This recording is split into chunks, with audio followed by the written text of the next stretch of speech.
A recent favorite channel of mine called Ministry of Guitar released a video last week, how to buy your first expensive guitar. I liked it and I wanted to give a reaction to it as a regular guy, not an expert, but as someone who's done well enough to have bought one or more high-end guitars, but not so well that I don't still feel and experience the concerns that a normal person would feel and experience when making what is, to us, an extravagantly large purchase on a rare luxury item. Now, the Ministry of Guitar guy's name is Utkarsh. He outlines 5 mistakes to avoid. Before I launch into those 5 mistakes, let me give you like a fair warning.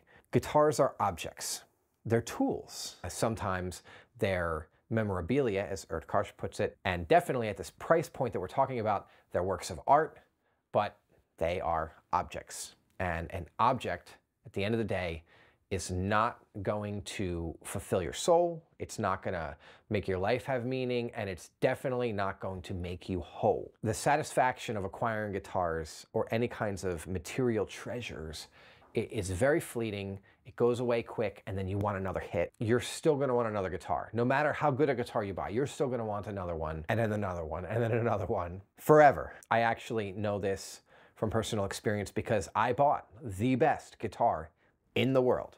And I'm gonna tell you a little bit more about that purchase and that guitar. Just have reasonable expectations about what this purchase is gonna do for you and what you're gonna get out of it. So here's the 5 pitfalls to avoid, according to Utkarsh from Ministry of Guitar, when you're buying your first expensive guitar. And I'm gonna add one rule at the end, the 6th rule, that I think might be as important or more important than the 5. Rule number 1, and it's a good one: buy the guitar you want and don't compromise.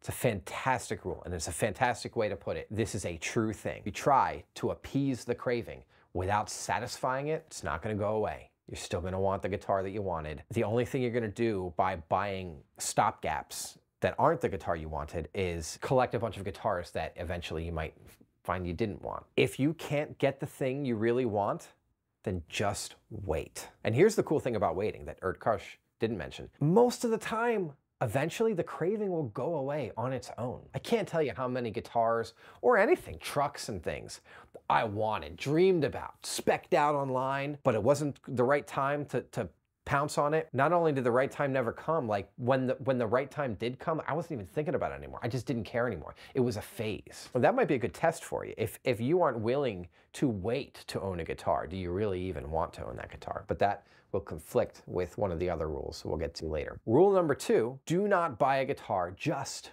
because it's on sale. I felt this one. Oh, the money I've wasted. I used to spend my whole check at Guitar Center. And then I would rack up credit cards on top of that because I was kind of broke. There was always some sale, some opportunity that would give me fear of missing out. And don't ever fall for that. It's not real. If something was so special that you really have to have it, you're missing something by not owning it, it wouldn't be on sale. If you're only finding out about it because of a sale, then you're probably not even that into it. If you didn't know about it before the sale. Also, if you're not willing to pay full price for something, then you don't want it bad enough anyway. You're not in love, so just wait. Now, there's a difference between being willing and being able, right? So there might be a case where there is the thing that you want, but you're not able to buy it, and then one day there's a sale, and now you are able to buy it. Good for you, if that's what happens. Sales are usually a lie, right? Sales are usually an illusion. And whoever is saying that they have some special sale, they're just trying to get you to buy their stuff. And I guarantee you, if you go back to them the next week, when the sale is over, they're still gonna want your money. They're always gonna still want your money. That's what their thing is getting your money. So, you know, and there's nothing wrong with that, but just understand what the game is. There's always a sale. Rule number 3, try before you buy. And this is true, obviously, and this is kind of, it's so true that it's a trope, right? There's like an army of guys and Reddits and YouTube comment sections saying, yo, you gotta try before you buy. That's getting harder to do with your purchases as the economy and the way that we buy things changes. For acoustic guitars, I still think it's a non-negotiable. Acoustic guitars, do not buy an acoustic guitar that you haven't played. Electric guitars, be real careful. I should be honest with you about the fact that I bought my 2 most expensive guitars. In fact, they're the only 2 guitars that I've bought that would qualify as expensive guitars, I think, in this conversation. I bought them online. I didn't try them first, but they were PRS guitars, and PRS guitars have a reputation for having a uniform, high quality. Like, they don't have A guitars, B guitars, C guitars. All their guitars are A guitars, whereas, you know, the punching bag in this conversation is Gibson. You know, 1 out of 10 is like an A+, and then there's some B's and C's and D's in there. I have a lot of stories about guitar purchases that were tried before I buy. I buyed because I tried. The 4th rule that Utkarsh gave us: don't buy an expensive guitar if you don't have an emergency fund. Pool of money set aside so that if something bad happens and you need money, if your income stops, or if you have some sudden expense, that you're not going to have to go into debt because of it. It's not invested anywhere. It is available. It's liquid. You don't touch it unless you need it, but you can touch it at will. Now I'll tell you how I ended up with the best guitar on earth. So a few years ago, my business was doing very well. I was making more money than I had ever made in my life. You know, when you have money, you want to spend it. Isn't that the weirdest thing? So I had plenty for my emergency fund and then some, and I wanted to get back into playing the electric guitar. You know, I've been a musician like 25 years, but electric guitar was something I never got deep into. I just hated the idea of spending money. I wanted a guitar that's not going to devalue over time. I'm trying to do some research. And the thing about that kind of research is you're thinking, okay, I'm going to look for something for about 800 bucks. Oh, maybe I'll get something for like 1,000 bucks. Oh, you know what? They have these for 2,000. Would that be the right thing? And your budget just grows in your head as you're trying to look for the perfect one guitar to buy. So anyway, I ended up with a PRS Private Stock Graveyard Limited, which most private stocks are one-off, but this was a limited edition. They made 80 guitars with these maple tops that they got from these trees, 200-year-old trees in some graveyard on a mountain in the Northeast. It's like a whole story. You can YouTube it. I thought, yeah, that sounds good. It reminded me of that Bible verse. The house of mourning is better than the house of laughter, for death is the end of every man, and the living should lay it to heart. So I'm doing all this stuff to like tell myself I can spend this money on this guitar. And it was so much more money than I ever imagined I was going to spend on this guitar. But I checked all the boxes. I wanted it. I loved the idea of it. I didn't play it first, so I can't say I loved the guitar beforehand, but it seemed like a no-lose. It was a guitar that's like, for a lot of reasons, this is a guitar that should increase in value. And here it is, right there. It is the best guitar in the world. It's my guitar. You can't have it.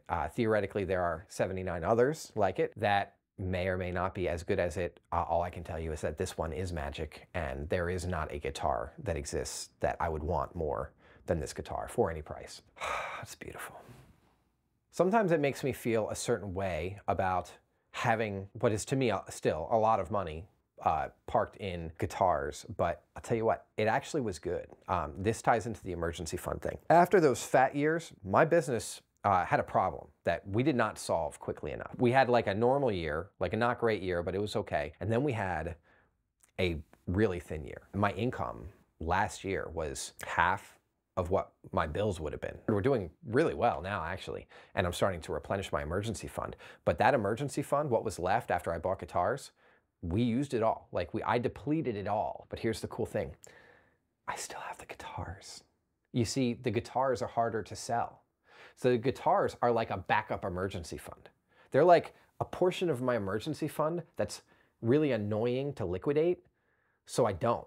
Instead of liquidating guitars to pay the bills, I had to go find money somewhere. It's not a substitute for your emergency fund. You've got to have a liquid emergency fund, something you can get to any given day at your discretion. But in addition to that, to have value stored up, and it's there, and you still have it. If I needed to make a mortgage payment, I can. I can dump a guitar, make a mortgage payment, and then some, maybe make a couple mortgage payments with that thing. Food for thought. So the 5th rule when buying your first expensive guitar, according to Utkarsh, is to not be afraid to pull the trigger at the right opportunity. And it's true. This ties in with the play it first thing. If you play a guitar and it's the one, it's got the thing, and it's giving you the fuzzies in your tummy, don't miss that guitar. Don't tell yourself you'll order one new in box. Don't tell yourself you're gonna see if you really want that color. I think Utkarsh even mentioned the color thing. In another video I did recently, I talked about one of my favorite acoustic guitars and how I made this mistake. I had a guitar and it was the one, and then I didn't buy it. Someone else bought it when I went in back to get it, and then I tried to get one that was like it, and it wasn't the same. If everything's right, don't be afraid. I wasn't afraid to pull the trigger on my Les Paul, although I wasn't really looking for it. That thing found me. And also, I guess that's not an expensive guitar, but I wasn't afraid to pull the trigger on the Graveyard guitar, and I wasn't afraid to pull the trigger on the Silver Sky. I had tricks though. The trick is to know, to like flush it out. I had spreadsheets. What are the pros? What are the cons? Like, what is it about this guitar that makes it a good investment? Scarcity, right? That maple top in the Graveyard guitar, the limited edition nature of the Silver Sky. If a guitar has lore, that's really good. So the story of how they got that 200-year-old maple, you know, that's kind of lore. Also, Paul Reed Smith, the man, right? He's not gonna last forever. So at some point, PRS, the company, is gonna transition to the post-Paul era. Paul era PRSs are going to be valuable when there aren't going to be any more Paul era PRSs. The Silver Sky, obviously, there's a whole John Mayer thing. I like John Mayer.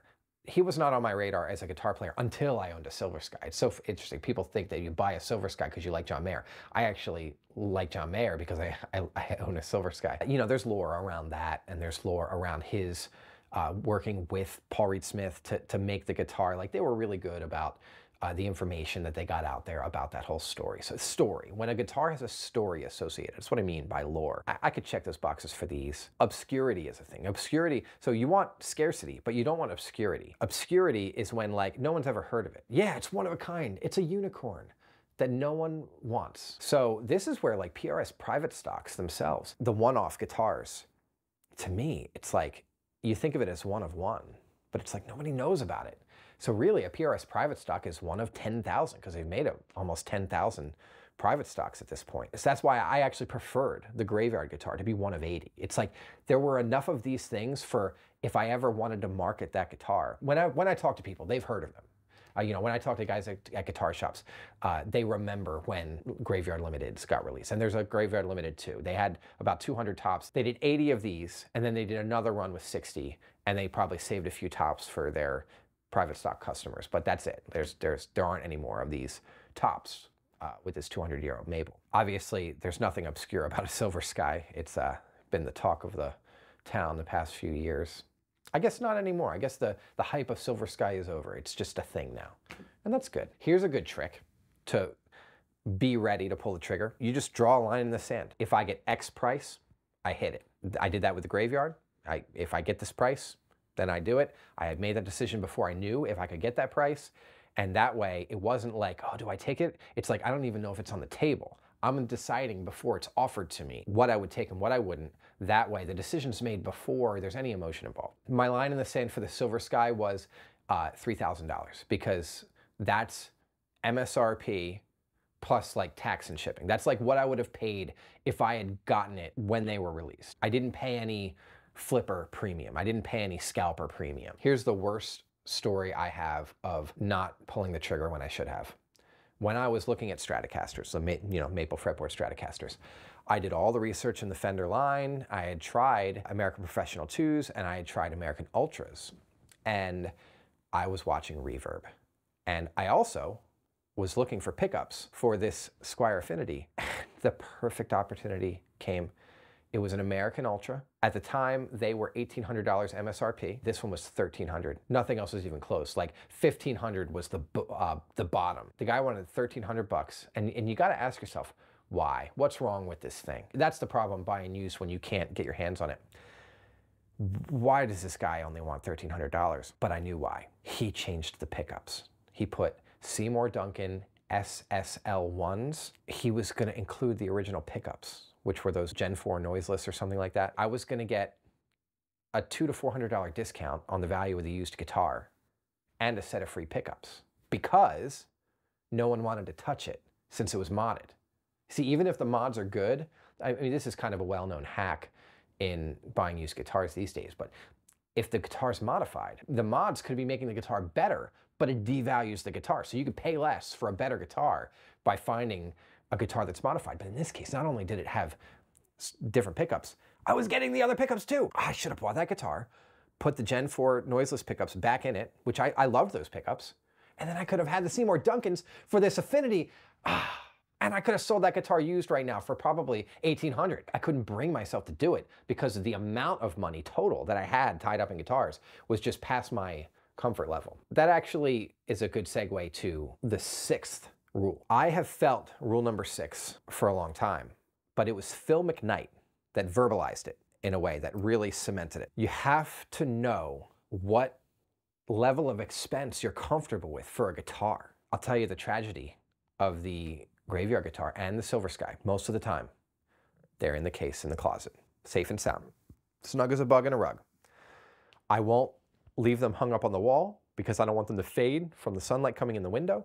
Also, I have young children who sometimes will run around the house with peanut butter hands. I won't play the guitars unless my hands are really clean. Like when I play the Graveyard guitar, I scrub up like a doctor. If I have to play in the garage and the temperature is different in the garage, if it's a 10-degree temperature difference, I won't take the Graveyard in there. I'm just paranoid. I'm paranoid because it's just too much money to be wrapped up in a guitar for me. It's not even about how, like, I could have $1 million and it would still be the same. I'm not willing to see that many thousands of dollars turn into $0.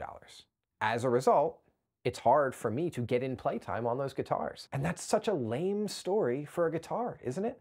I own the best guitar on earth. And one day, somebody's gonna have this guitar and tell its story and say, yeah, this guy had it and he just kept it in his closet and like kept it really clean, like didn't play it much. That's not rock and roll. That's so lame. That's not how this guitar should have to live. This guitar should be played. I just bring that up to explain that there is an emotional cost to having that much money tied up in a guitar. And there is an emotional cost to not playing your best guitars. I have created a lose-lose for myself. If I play the guitar and it gets dinged up and it loses and it deteriorates in value, I lose. If I don't play the guitar and it stays valuable, I have this weight in my heart that I feel like it's wrong to have this guitar if I'm not gonna play it. And so I lose, either way, I lose. And then there's, of course, the practical cost. There's a practical cost as a musician using your tools to not playing your best guitars. You're not making the best music you can if you're not playing your best guitars, but also you're spending most of your time with guitars that are not your best guitars. This is a huge problem I have. I play the Les Paul so much more. That thing is my workhorse. It's the most expensive, most premium, best functioning and sounding guitar that I own that I'm willing to put in harm's way. It's not so expensive and valuable that I'll take it anywhere. I'll take it anywhere, play it anywhere. I play the heck out of it. But because I play it so much, that's the guitar that feels like home. And sometimes when I go to play the Graveyard guitar, it's like I need to get acquainted. It takes me a while just to even get reacquainted with it, where I feel like I'm not getting my sounds the same way. And here's a teaser, the Kemper. I haven't talked about it much yet, but I've got a series of videos on this Kemper that my friend gave me that I've been playing the past few months. And I think that's solved the problem where I don't feel like I'm unacquainted with my Graveyard guitar when I switch over to that. You know, this is really the case for relic guitars, because you can buy a really hot, nice guitar, something as fine as my Graveyard guitar, but imagine you're gonna spend many thousands of dollars on a guitar and they're gonna offer you an option. We have this finish we apply, this new finish we apply, and this finish makes it so that you can't ding your guitar. Your guitar will never devalue because of dings, and it's always gonna look even cooler. Like the more you beat it up, the better it will look and the more valuable it will be. Do you want us to give you that finish? It's like an extra it's like an extra $1,000. Would you buy that finish? It's like an insurance policy, and it's relicking, right? That's what the relicking thing is. You pay extra for them to beat up your guitar in a way that looks good and it's a vibe. And then if you ding it, nobody can tell the difference between the relics and the dings. It's all just one thing. But that's not my guitar.